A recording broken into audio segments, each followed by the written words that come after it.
Anong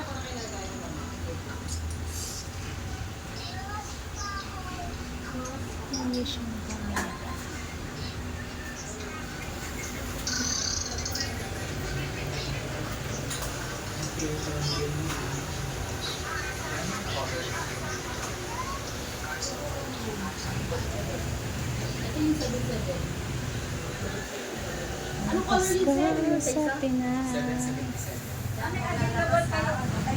Yes, ma'am. Paano na kasi na? Meron po? Yes po.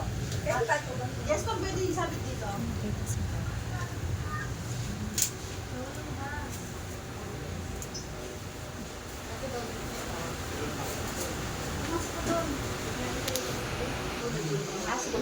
Hala, parang kilala ko kayo.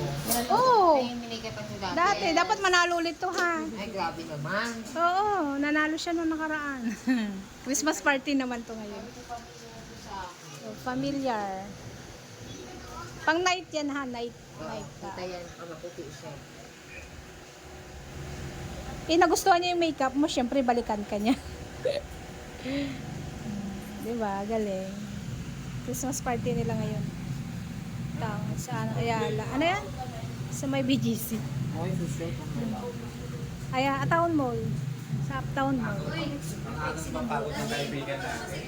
Hindi kasi, di ba, bawal sa school yung ano. Mahaba? Hindi yung may kulay yan dati. Hindi nga bagay black na yan. Kaya lang wala tayong magawa eh. Sabi kasi naman dito siya. Hindi na nga kasi ng isa.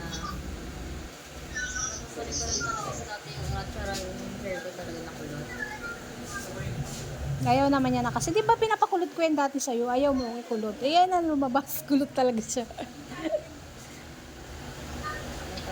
Eh pagdating sa school, ayaw na ikulot. Ayaw nga nang may kulay. Kaya wala tayong choice.